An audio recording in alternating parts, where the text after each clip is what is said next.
Hello fellow goggers, welcome to Disappointing Turtle. I'm Creed and today I'm going to be talking to you about the more social aspects of Guns of Glory, whether that's dealing with trolls or building those more meaningful relationships. And yes, I am talking about love.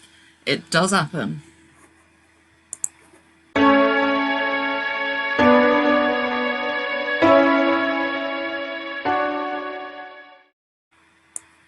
Okay, let's get started. So, Guns of Glory is one of those games where you think, okay, I'll play this, looks really easy, I'm gonna chill out. Some people, it's a game away from their game, but it never pans out like that. There are so many hidden layers and depths that it inevitably becomes really hard not to find yourself involved with this world of socialites and trolls. Now, this isn't necessarily a bad thing if you like socializing. Not everybody does, and they play in the game just like everybody else. It's not an issue if you're not a social person and you don't like that, but there are lots of different platforms on this game. So let's start here. This is your alliance chat.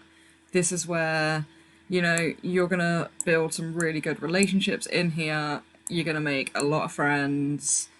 These are going to be the people that when you're doing these big events, you need to be able to work with. Everybody is going to fall back on one of these people in this room at some point whilst playing this game, whether it's helping with resources, whether it's asking for advice, whether it's just offloading because you've had a really shitty day.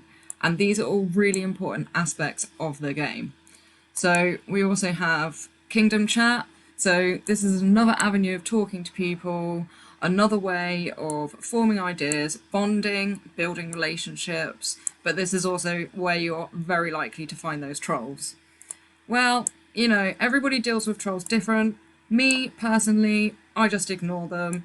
They're not worth the time of day. They eventually get bored and they leave, and, that's great. We don't have to worry about that.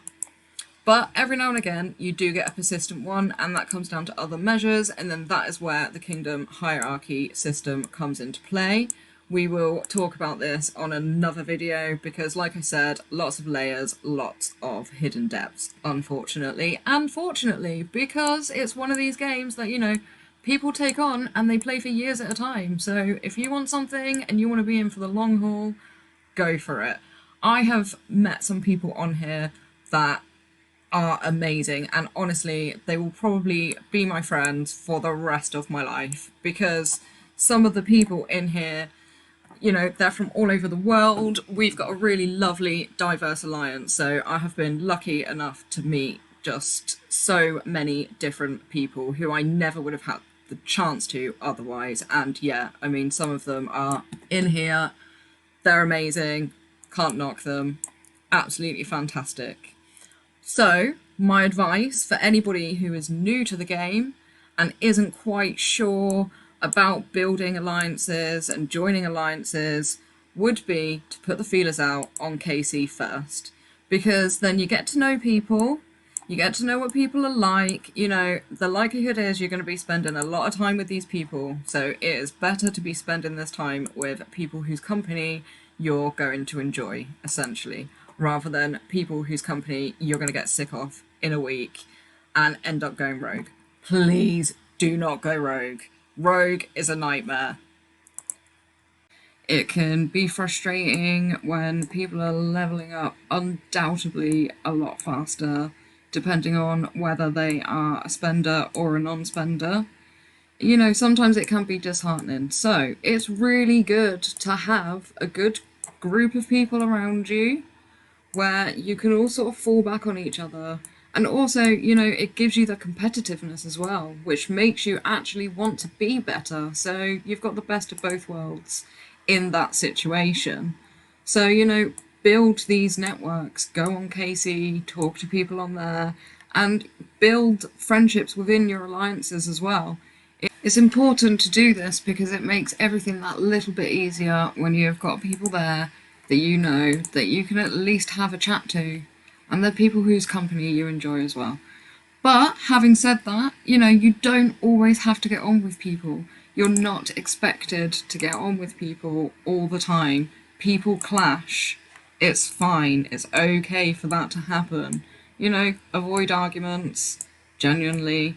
But these things happen. It's part of the social sort of scale. It's how you deal with the situation that really, really counts. So, yeah, going rogue is not always the answer. When you're doing KVK, it's a lot easier when everybody gets along with each other, even if they don't like each other. It's, you know, an 8-hour event if you win within your 8 hours, but you know, it's one day that you have to spend with somebody that you might not like, and that's fine. Just be civil, because at the end of the day, what you're doing is for everybody, it's for the kingdom. Hopefully you're gonna win because you're all being good team players, and you know, that's a really good way of leading by example as well to the people that haven't quite got there yet. They can't fight in KVK even though they want to because they're not strong enough, or you know, the various other reasons that come with the political side of the game. So as we've established, you get to know people really, really well. Some people get to know people really, really, really well. It is definitely known for a game that many people have fallen in love, which is amazing. You never know, you could be the one to find your next lady or gentleman of your dreams. And that about wraps up today.